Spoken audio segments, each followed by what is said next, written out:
This is the Roman Catholic convent of the poor CLARES in Arundel. Here, 21 nuns live in prayer and contemplation. Their way of life has remained largely unchanged for hundreds of years, until now. One Bohemian atheist, bollocks, piss off. a disillusioned workaholic, a mother of 3 who is terrified of God, Couldn't he do it in a less scary way? and a soul-singing reformed alcoholic are moving in. All at crisis point, they are leaving behind everything they know and love to spend 40 days and 40 nights on a quest to find meaning in their lives. But not even the nuns could expect the road to salvation to be quite so rocky. They were behaving a little bit like bolshy teenagers. I think it is actually a form of abuse. Yes, I won't work with it. It's a bit like Catholic boot camp. No matter how hard they fight against it, I really do think it's going to help me a lot. If I can just get over my fear of things, which I'm really working on. this journey could ultimately change their lives forever. God, what am I going to do when it comes time to go?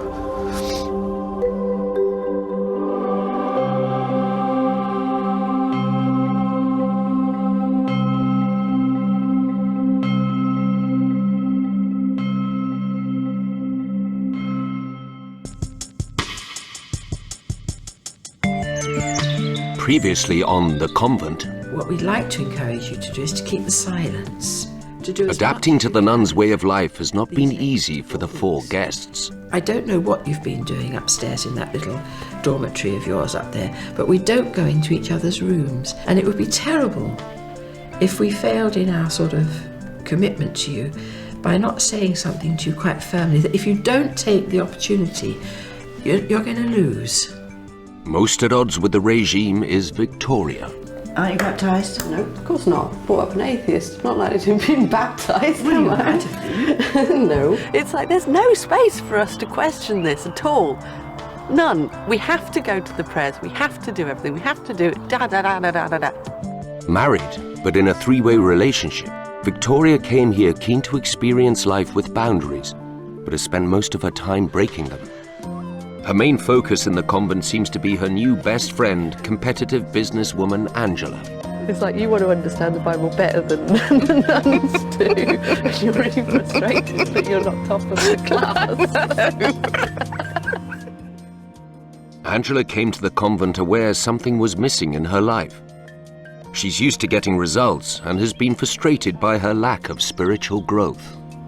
Oh, I haven't found God yet. Been here 2 weeks. Or I'm not a better person and I've been here 2 weeks. Or I don't know what I'm going to do when I come out of here, and I should have got that done in the first 2 weeks. I think that's it. Most things in my life, if you want them, you can find a way to get them if you work hard enough or you go in the right direction. Whereas with this, you can't. No, because it's a free gift. Yeah. Even the one guest with a confirmed faith has found convent life a challenge. 25-year-old soul singer Iona came here looking for an answer to a simple question: how to live life as a celibate. But more fundamental issues of discipline have begun to emerge for this evangelical Christian. I'm not sure how I'm going to do it all, I think. I don't know how this discipline and patience is going to come.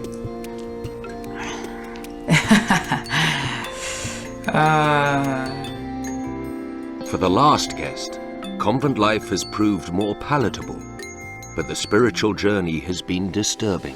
You weren't crying, were you? I can cry everything. I cry if I lie to me flipping tights. I just cry all over the place.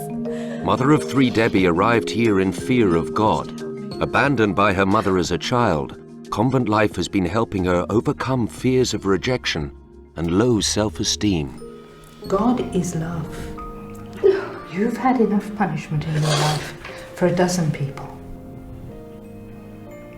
He wants you to learn that you must love.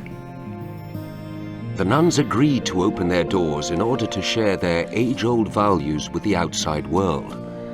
But by the end of the 2nd week, an event from the outside world threatens to destabilize the experiment. Simon, the 3rd person in Victoria's open marriage, has lost his father. After much deliberation, she has decided to leave the enclosure to be with him while he grieves.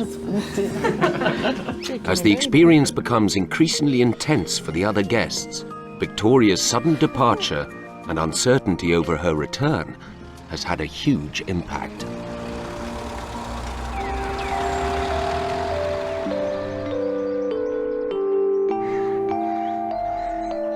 "20 days left to go, and life in the convent carries on without Victoria. Issued a decree which demanded that lepers be forced to live outside. Everyone within the enclosure has been affected by her departure, but most of all her new friend, Angela. I think maybe Angela's less distracted. Maybe in not focusing her energies on Vic's perceived need, but probably actually it's Angela's need to think that Vic needs help and will distract herself in that rather than dealing with what's going on inside. Like you might, anyway, you've got, I thought maybe a dog. So eager was she to add a spiritual dimension to her life, Angela sacrificed her 6-figure salary job to come here. But the nun's all-consuming relationship with God remains a mystery to her, and her frustration is growing. But I thought if I gave you a small one each to do your image of God. I can't believe it that we actually come and do candles, and even when we're making candles, we're finding some way of bringing it round to God. And why is it that we can't recreate about it, eh? Why not? Don't know. Why can't it be fun and enjoyable and nice? I love her. Eh? Great. Why not? It should be. That's good. I mean, I'm interested to hear that's what you're saying. For somebody who's not a nun or very involved in religious life, you perceive that not everything that you do is totally about, well, how do you see that in God's eyes or whatever. You know, like if I was at work, I wouldn't be thinking, well, when I write this report, you know, or whatever, how is it in God's eyes? So it's an unusual concept for me to get my head round. Yes, but I So suppose if I sound disrespectful to you, then that's... I didn't say that. I'm not doing very well today, am I? No, do you want to spade that? Shut up. There's a spade out there. She's only Because, like, I suppose if one's given one's life to God, and this is my life, then I'm not going to spend my life being miserable or thinking that it's all serious. Just, it's the eyes through which you look at life, I think. Yeah. A string of failed relationships has left Angela reluctant to have faith in anything that's outside her control. But with the encouragement given by Sister Gabriel in their private mentor sessions, she's beginning to open up about her past. I think it's difficult because I have been let down a lot of times, or left people a lot of times myself because I've just felt that it wasn't right. So, you know, it's how many times you can keep trusting and letting yourself do that, you know? Yeah. And then the issue I have with, on a parallel line to that, in respect of having faith in God, is because, again, I'm always determined to look after myself, because otherwise you get let down. It's hard, Angela, because you've got to trust. I mean, we can't show you any other way than by the way that we live. And all that we can do is invite you to do that. And to sit with us in our prayer time, because sometimes you've just got to sit with the silence and the nothingness and the non-productiveness and the no fruit, and the no matter how hard I try, how hard I work, sometimes there's still nothing. And that's terribly hard, I think, especially for somebody like you who is used to doing things and having a certain order, and then at the end you get a product. And our life isn't like that. It's like an abandonment, Angela. Do you see what like you're abandoning yourself? That's the big risk, because all the walls come down.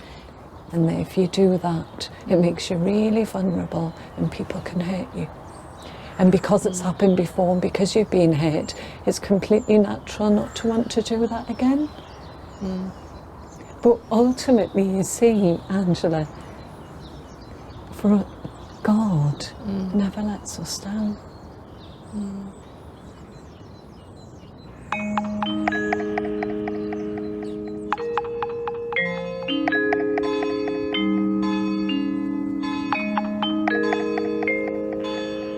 The following day, and the routine of convent life continues for the 3 remaining guests. For 3 weeks, they've all tried to follow the nuns' rigorous regime of 5 a.m. starts, 7 services a day, and long bouts of silence.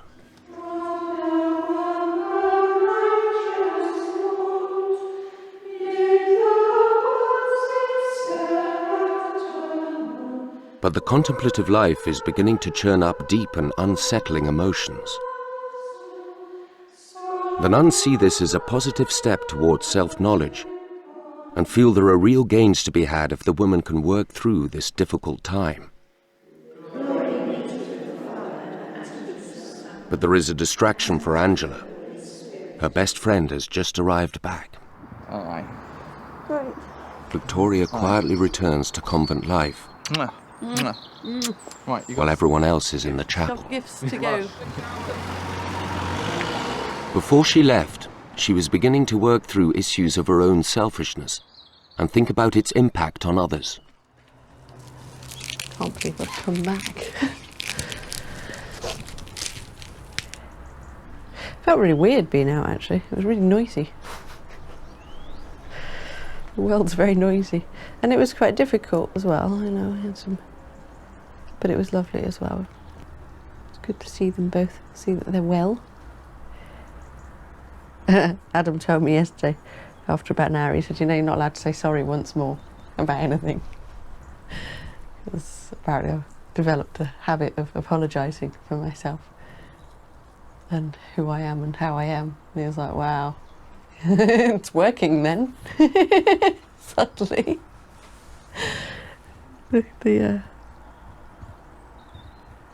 The guilt. Victoria's choice to leave her 2 men and return suggests convent life is working for her. But even here she chooses to please herself.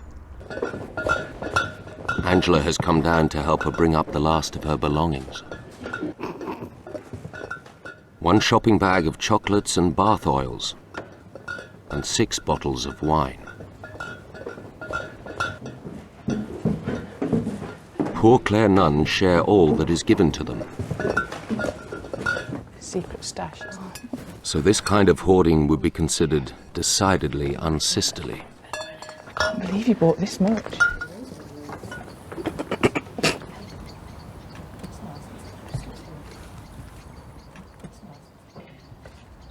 She's so sweet. We're just going out, just as the bell rings. The bell! I couldn't go in straight away. The community is pleased that Victoria has returned to the convent, even if it is on her own terms.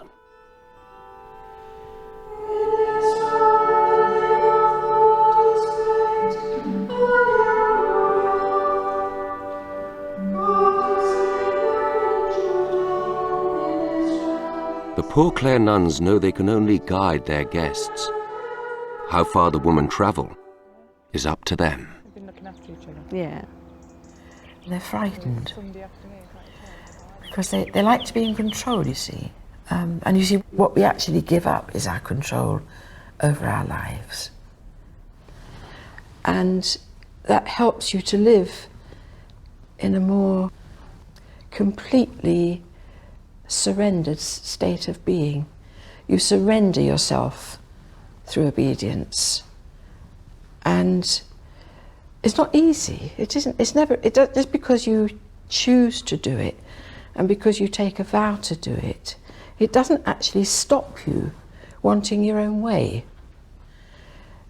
But because you choose to do it, you gain something from it.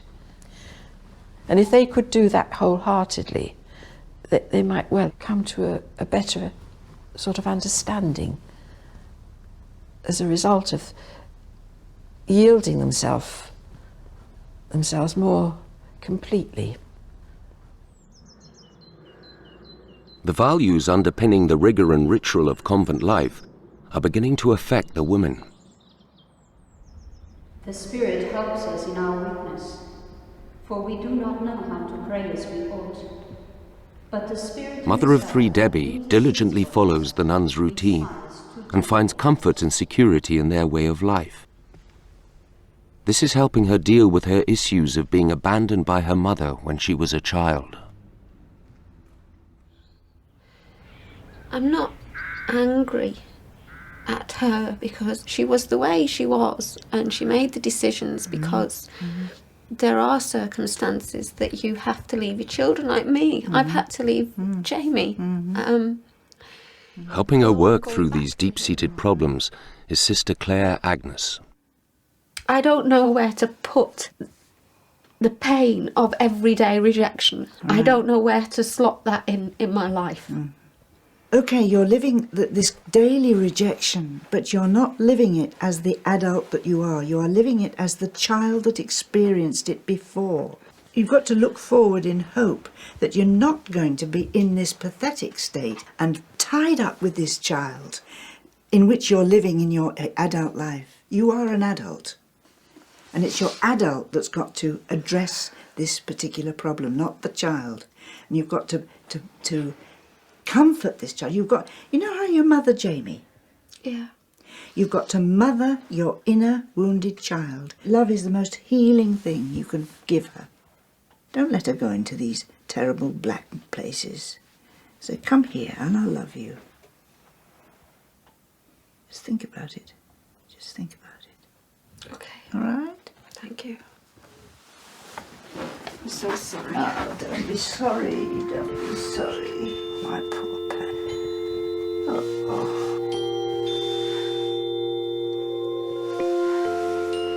I wish I'd been your mum. I wish you had as well. I wish you had. You're my adopted mum. That's what you'll be. Oh, that's good. I've got some adopted grandchildren, but I haven't got an adopted daughter. Oh, you can adopt me. I'll adopt you. Oh, so lovely.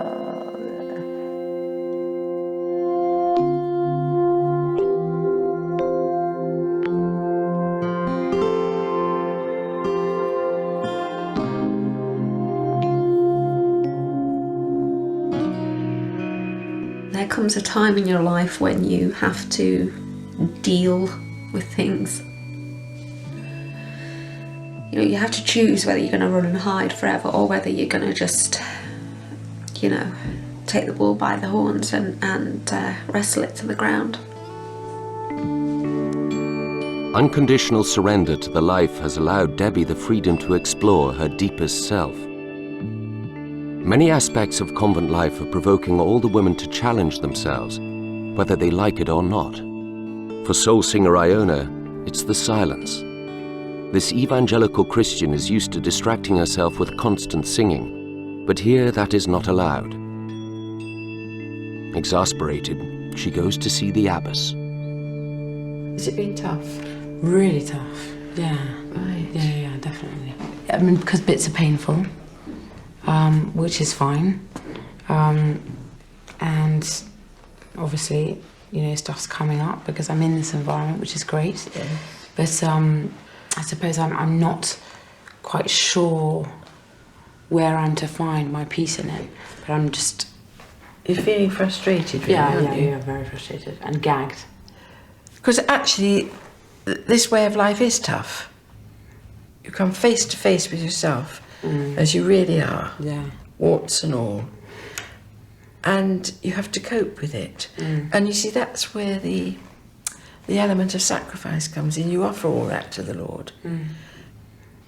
But Thing is, I wouldn't like you to waste these next 3 weeks by not living the life as fully as you can. Yeah, I agree. Because I think the fact that you've come to this state where you, where am I going from here? God must have a purpose in it. Yeah, possibly. He'll make a purpose out of it if he didn't originally have one. Well, let's leave things as they are at the moment, and I'll get back to you. Cool. If there's anything I can give you that would be more comforting. Comforting. Where did it go? It's a blue bottle, okay, and it's rubbish. Why do you thwart me? Why?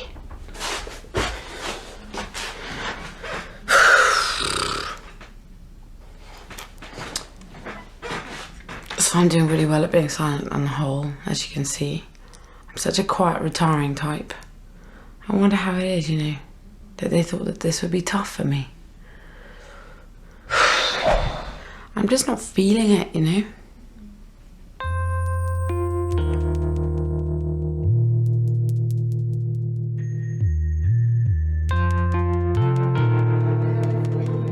One of the most important foundations of convent life is the enclosure. For the nuns, living as a community behind the convent walls, withdrawal from the distraction of modern life allows more time for reflection and a deeper communion with God. But to the uninitiated, this environment, with its strict routine and long bouts of silence, can feel intensely claustrophobic.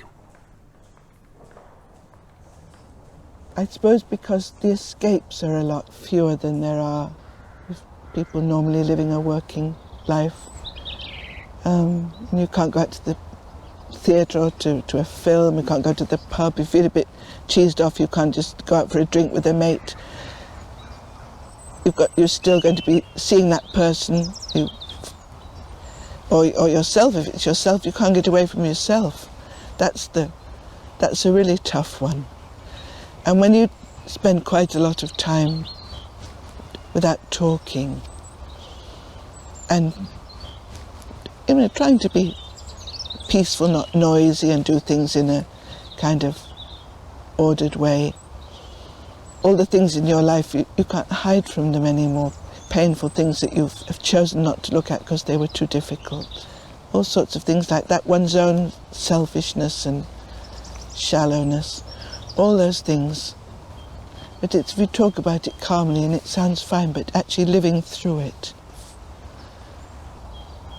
doesn't feel like a constructive spiritual enterprise. It feels like disintegration and alienation.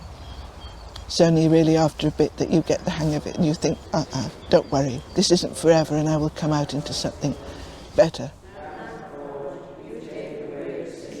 It's a testing process, and the nuns' assurance of light at the end of the tunnel is falling on deaf ears.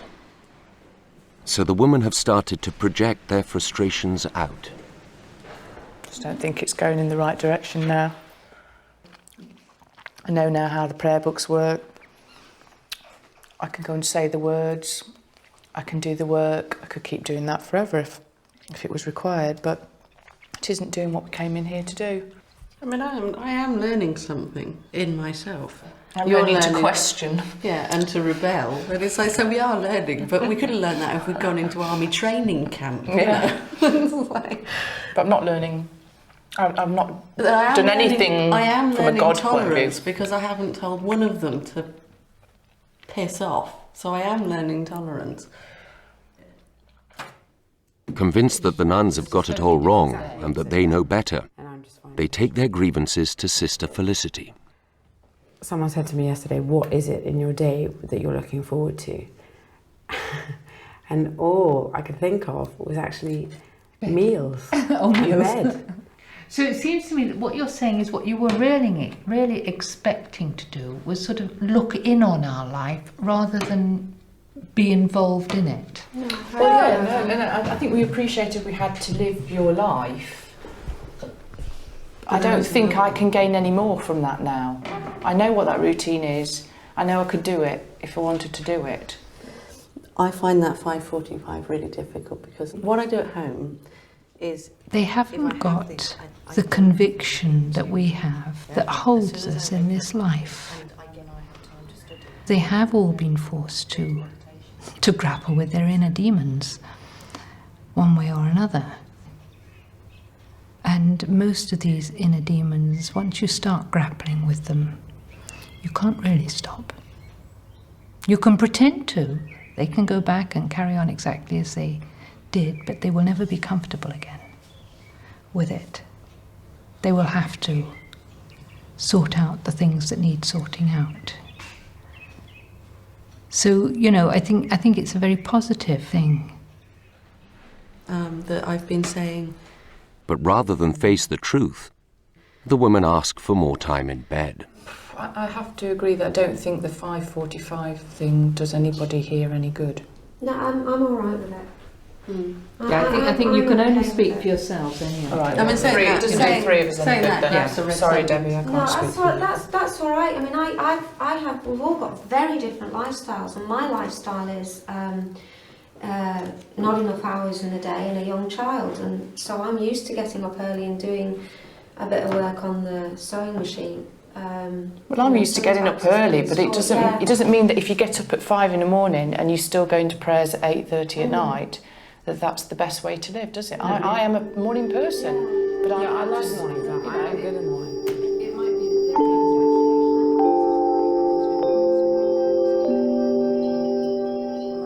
Resisting the pressure of the group dynamic, Debbie finds the strength to stand up for herself and go it alone. I really do think it's going to help me a lot if I can just get over my fear of things, which I'm really working on. And a lot of things are clicking, making sense. And I really don't think I could have got it anywhere else but here. And I think I know why. I think I was meant to come here for that. So I do feel that way. Can't help it.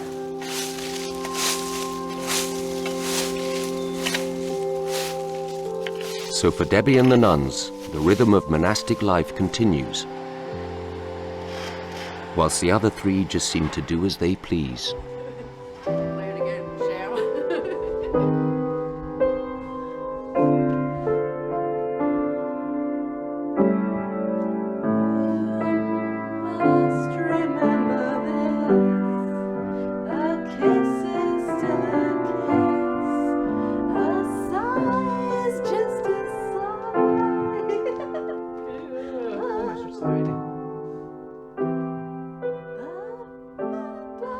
They were behaving a little bit like bolshy teenagers. You know, there's a sense in which they won't take responsibility for what they're finding difficult. I mean, I've had that when I was novice mistress with people in the novitiate being bored because they think they know it all. But when people are like that, it's a clear indication that they're insecure and that they don't really know it all, but they have to be on top of it. I think it's all a question of them working their way through the difficulties, really. I think we just have to be there for them and sort of do what we can to help.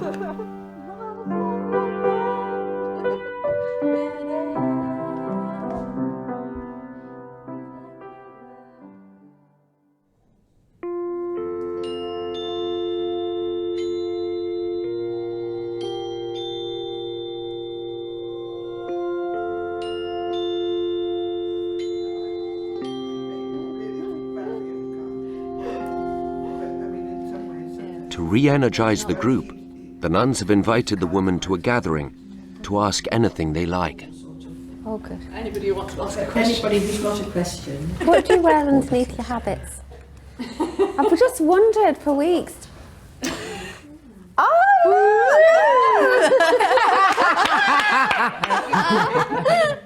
Debbie, it reminds me, a little 5-year-old said to me, when you were a baby nun, did your mummy change your nappies? You're a baby nun. But things take a more thought-provoking turn when Victoria starts to question some of the tenets of Catholicism. Because I see a world full of religious divisions at the moment, and those divisions are growing. And then we've got a multi-sexual culture beginning now as well. I think that we are now seeing many different types of families emerging, and many different types of unions emerging, and I can see what it says in the Bible, but the Bible was written a very, very, very long time ago when maybe there was less understanding.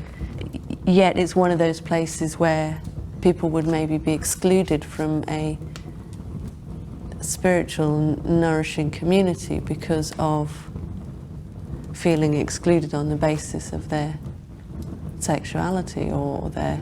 That's very true. Yeah. It's very relevant.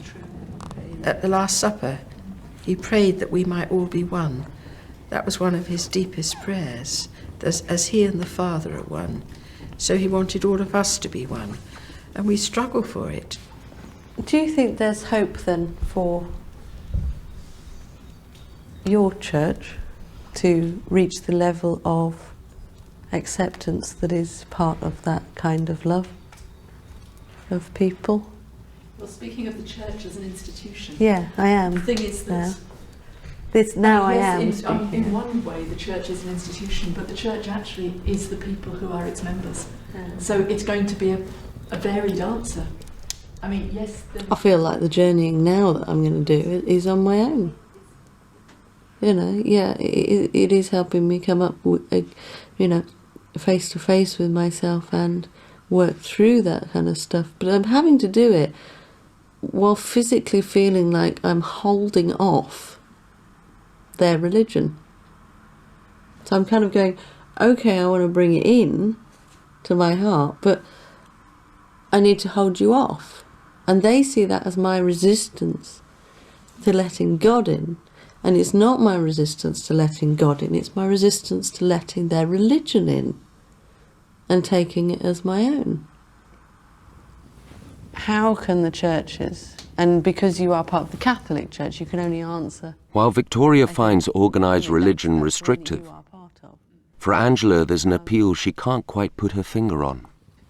The one thing that makes me continue to try to be open about the faith aspect of things is you can't get away from the fact that they all have this light in them. All the nuns, there is something about what this life does for them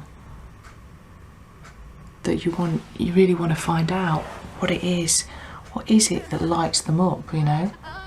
That's the sort of thing they would say.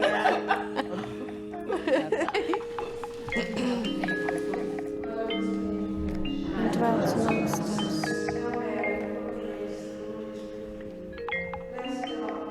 The nuns believe that surrender to the rules of poverty, obedience and silence is the route to real freedom.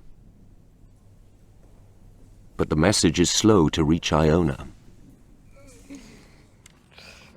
Don't want to be told what to do today. I think one of the nuns is trying to run away from me because I think that I'm disturbing the peace. I just think that I am tired of being what the nuns have given their lives for. I am not theirs. Oh, look, I love God desperately, but this institution is so not me. What they're trying to enable you to do is to... the silence thing is great, babes. I get the silence thing, but it's not I don't need it all the time. I don't need... It's not just about silence. Attached to a tree. It's not just about silence here. Yeah. It's silence there and silence here. Yeah. And, I'm like you. I'm a noisy blonde person, loud and life and soul of the party. And it gives me something to focus on. And when you focus on something, you free up a bit of your head, believe it or not. I mean, that sort of... my day is like yours. I don't have any 2 days. I'm in a convent. What the hell am I thinking? What am I here? Oh my goodness! Why would I ever want to be silent? No, you need to... What? Smash things? Find something else to focus on. It was sex and celibacy that brought Iona to the convent, but her time here is raising far more fundamental questions. Oh, everything. I suppose people said, oh, you'll be really challenged by this. And I was like, yeah, whatever. All there'll be challenges. Either I'm celibate or I'm not. I didn't think stuff would actually be kind of like me. I'd be challenged. I suppose I just expect things to be easy. And if they're not easy, then I give up.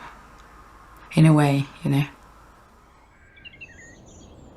Just in this setting, it means that I am very constrained. Convinced her noisy exuberance masks deeper insecurities, Iona's mentor, Sister Elred, encourages her to reach for a deeper level of honesty. By way of example, Sister Elred demonstrates just how honest you can be when you're at peace with yourself. I almost feel like I planned my life in a certain way for such a long time, and I thought it was going to be a certain thing, and now that it's not, I don't know how. Not the whole no sex thing. That's not an issue. It's the well, it is an issue, but it's not an issue that I'm going to go and run around and sleep with somebody. No, that's and not it's my an issue. That's everybody in some way. That's an issue, Yeah. isn't it? Even for nuns. Yeah. How do you handle that, by the way? Well, it's all right when you're 62. But When did you come here? How old are you? 18. Wow. Came straight from school. But it wasn't an issue then. Really? When was it an issue? Well, it was an issue all through my 20s, but in a kind of a low-key kind of a way. Okay. But when I was 31, I fell in love with somebody, like still within the convent, and then it became could never have conceived that it was possible to want something so much. Yeah. It really blew my mind, and it made all the rest seem like rubbish, all the things that had been so dear to me. Yeah. So I do understand a bit. It certainly was one of the greatest gifts I've ever had. And he was married. Had he not been married, I think I would have left. And I think it would have been a terrible mistake, because we had nothing in common, really. I remember one day when I was in the throes of being like really desperate, angry. We had a farm, the community I was in, and one of my jobs would be to go and bring the cows in, and there was this big, big field, and it looked out to sea, the most beautiful place. And when I got out into the field, far from anybody being able to hear me, because it was really quite a deserted place, walking behind these cows, I shouted at God. And I said to him, "You've tricked me. I would never, never have done this if I'd known what it was like to be in love with somebody. I would never have come to be a poor Claire. I didn't know. I wouldn't. I'm so angry with you." And just had a total sense of amusement. I was answered, not in words and didn't see anything, but a tremendous sense of being answered, by a sense of great amusement, tender amusement, loving amusement, not scoffing, and at some level reassurance that there would be light at the end of the tunnel and it was worth hanging in there. And I hung on to that, and it was true. So I think it's really good to be angry with God and to shout at him sometimes, because he loves the truth. He hates us to tell polite lies, I think. But it's scary too, because at that time, just nothing made any sense anymore. Every nun has her own challenges to overcome. For a poor Claire, sacrifice is an essential part of the journey, and for them, this is a small price to pay for the ultimate reward. Sometimes when I'm in the garden, I think nothing could add. You feel so at one with everything and so deeply peaceful that you can't think what could be added to it. The only thing that could be added to it would be to know that everybody else could feel the same in their own lives. Because I feel there's nothing lacking to me, when I feel like that.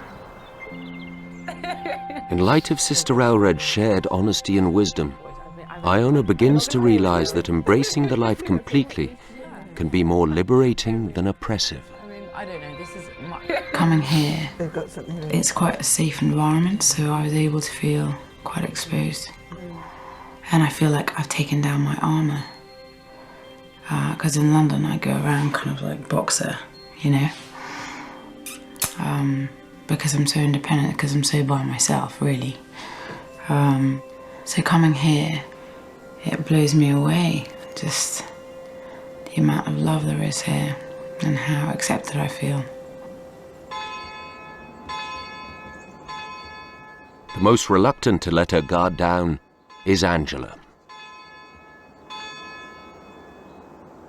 She spent the last hour in a prayer hut with Victoria, getting drunk. Cheers. I better eat some nuts just to actually soak up the alcohol. It's the transformation.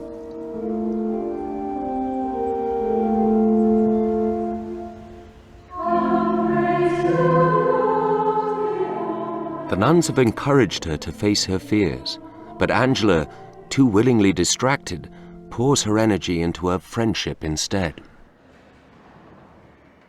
She's almost sort of like my partner, and Vic's very anti-Catholicism, and I value my friendship with her. So it's so hard, isn't it, to know which is the right path to take. It really is.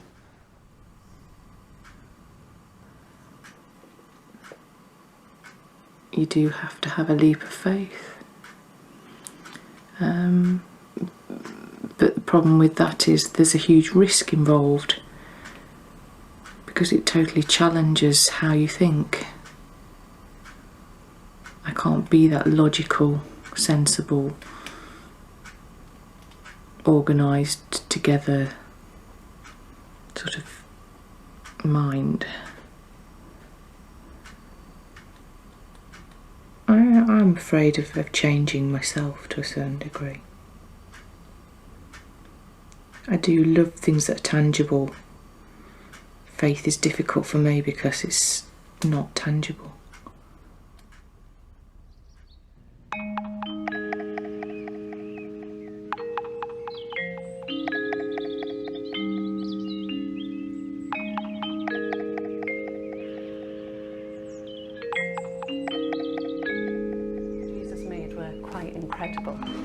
Concerned that Angela's focus is still confused by Victoria's influence, her mentor, Sister Gabriel, uses one of the religious lessons to challenge her to make fundamental choices for herself.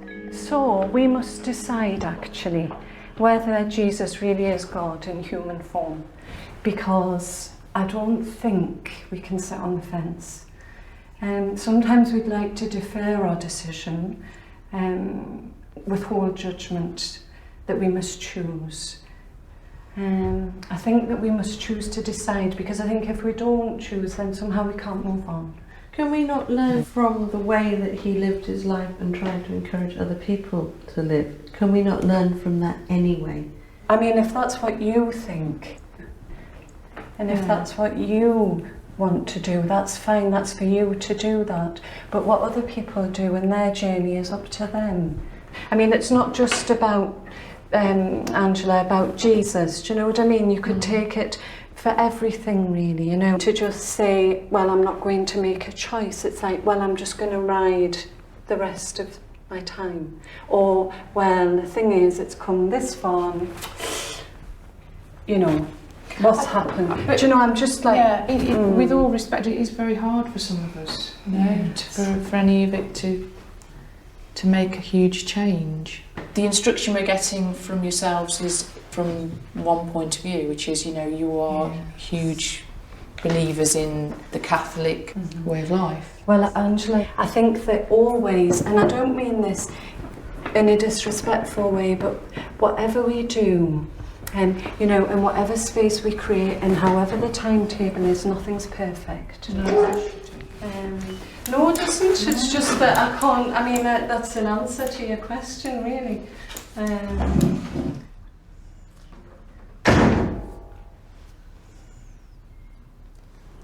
There's this tremendous resistance, and yet there's such a desire to embrace something else. But it's a battle. But she has to fight.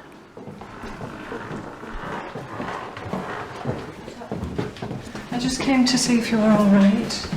Yeah, I wrote you a note. Sister Gabriel hopes that, in private, Angela might be more honest with herself.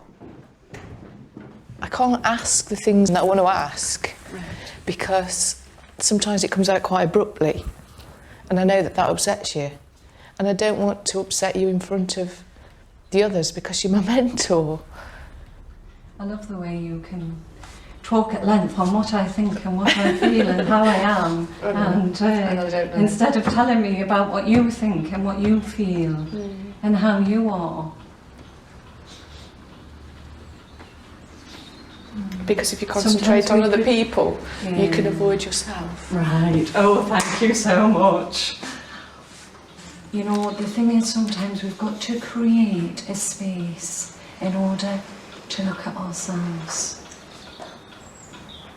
And we can get easily distracted because we don't want to look at it. And we'll distract it with people, with a best friend that we've made, with a job that we want to do, or spending time on how we're going to look tomorrow, which are all valid, important, worthwhile things, but ultimately we've got to make the choice of what is the most important thing. Are you okay? Yeah, fine.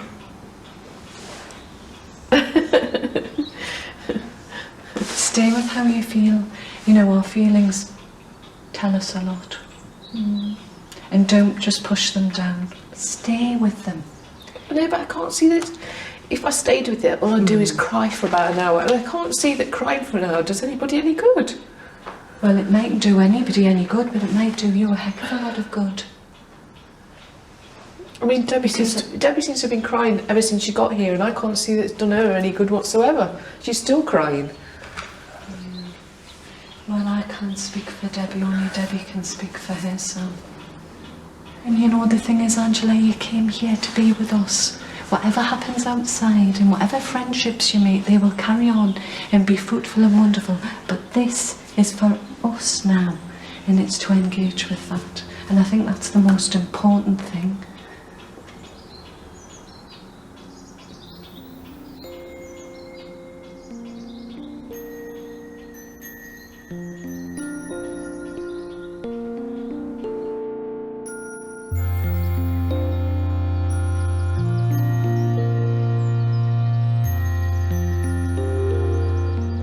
Living an enclosed life, the poor Clares are allowed just a few visits a year.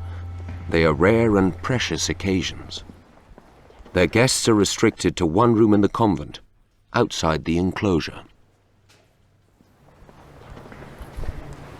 As the four women have tried to live like nuns for the last 26 days, the abbess has granted them the privilege of a visit from home too. But for the women, it provokes mixed feelings.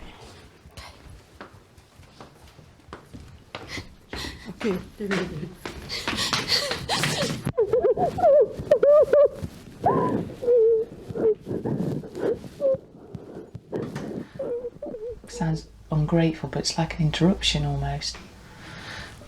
I know that I'll cry. You know, and I go through every day trying to avoid having a crying session, so it's almost an ordeal. Debbie's visitor is her husband, Ronnie. He's not the same person without me. I'm not the same person without him. He said to me that he can't be everything that he wants to be without me being there with him. Do you want to take me home with you? And I'm the same as well. As much as you learn to do things and think for yourself and cope for yourself in here, it's great. But when you've had 10 years with somebody and it's been really intense, you can't completely get rid of that. I can, you know, I can understand it for a short while, but so you've got to be I mean, there's no way about it. You've got to be absolutely dedicated. Angela's guests are her mum and dad, Joan and Ivan. So what do you consider yourself to be from a faith point of view then? I used to go to church 3 times a day when I'm, you know, on a Sunday. I didn't know that, you said. Oh, yeah. Yeah. I didn't think you'd ever Morning, been to church. afternoon and night. He asked you to sing with the choir. You sing in the choir? Did you? Yes. But they threw him out. It was that bad. No, I couldn't. I couldn't sing. No, that's definite. But you see, I thought you'd had no religious exposure at all. Oh, there you are. You see. I've been in. You never attempt to hear what we're talking about. That's the problem. Angela's parents drove 500 miles today, just to spend a few hours with her. I always thought that I'd been a disappointment to my parents. But everybody said to me that they can see that they're proud of me, just for who I am. Bye-bye, God bless. Thank you. Lovely to meet you. And you, love. Yes, God Thank bless. you. And thank you for looking after Last to arrive is Iona's older brother, Andrew.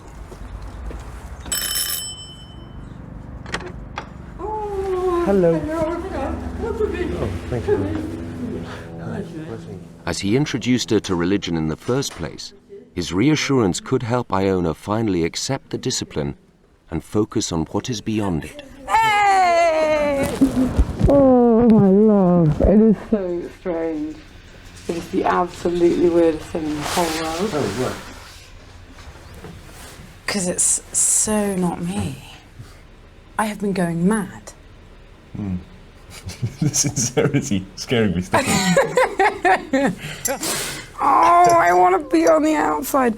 Like, everything happens in here. They don't leave. And they're silent. That was great. Andrew, they're silent most of the time. Ina, this is really important. This is contemplative. This is really important for you, and you know it is. Why is this really important for me? Because you know full well you've been brought here. Okay, like, Talk so me through much it then. stuff. Oh, No, don't talk me through. okay. 5 I don't want a.m. you to. No, you brought me now. So annoying. So 5:45, the first service of the day. Then a break for Bible reading after that for an hour and a half. Then another service at 7:35. So that's the second service I do.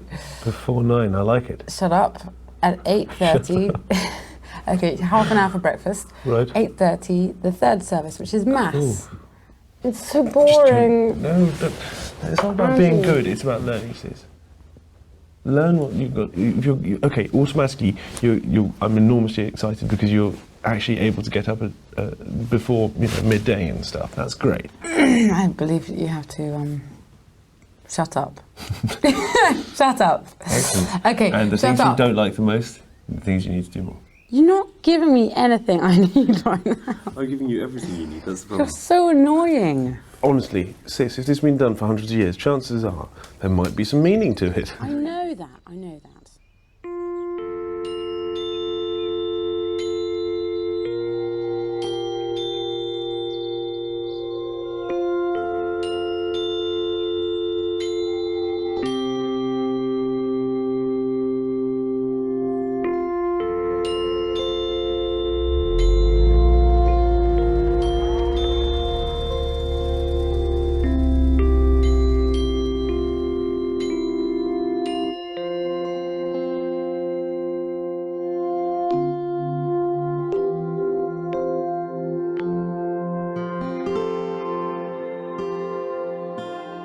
That evening, reflecting on Andrew's visit and still touched by the honesty and love of Sister Elred's advice, Iona decides to go back and see the abbess.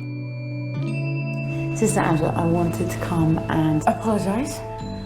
I kind of wanted to say, to me, I want to grow. I don't want to just tread water. I don't want to just be doing it in order that I get out quicker. No. For us, it's this idea of committing our day to the Lord in a wholehearted manner. Yeah. And when you see the sun rising and you see these beautiful sights and the air hasn't had a chance to get polluted, or the day, it's something so magnificent. It'd be very sad if you missed out. Yeah. Anyway, thank you for saying that. Because actually, it's a great help when people come along like you just and say, I'm sorry, because you can start again. Yeah. You know, that whatever happens, to say you're sorry puts everything right. And I think that's important. Yeah. So thank you. Quite right about it. No, but thank you. I'm so sorry. I felt ridiculous immediately after that. I don't know, what was that?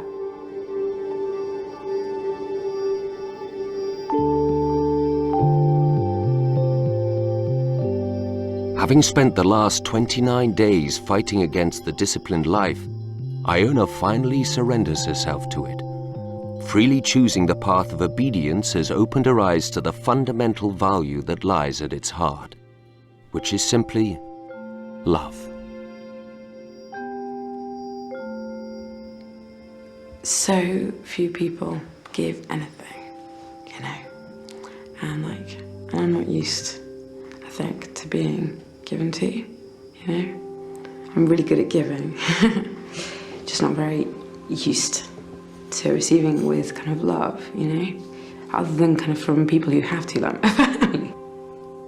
But to see it, you know, wow, that just blew me away. And it's just, I think it's changing what I expect, you know, from relationships and from, I think especially from male relationships, even though there aren't any men here. It's like I just expected so little.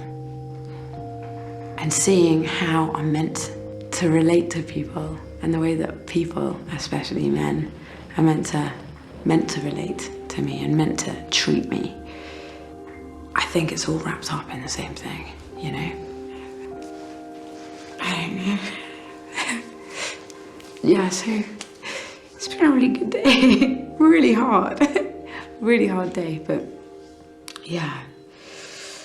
I get to sing to my Lord and he gets to just smile over me and lean into me.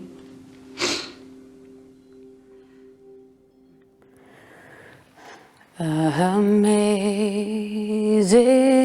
grace, how sweet the sound that saved a wretch like me. I was lost, but now, Lord, I am found. I was blind, but now I see.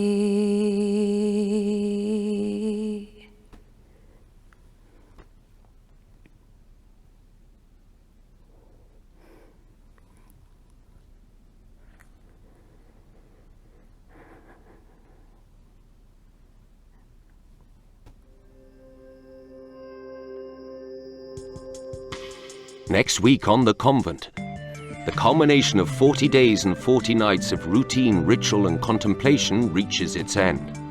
Profound truths are hitting home for some. It has, without a doubt, given me a sense of self-worth. I have to say that. Whilst others reach crunch point. Have you got any dry white wine? So after all the sacrifices made, It certainly cost a lot. Cost a lot more than I think we ever dreamed. will this journey prove worthwhile for everyone?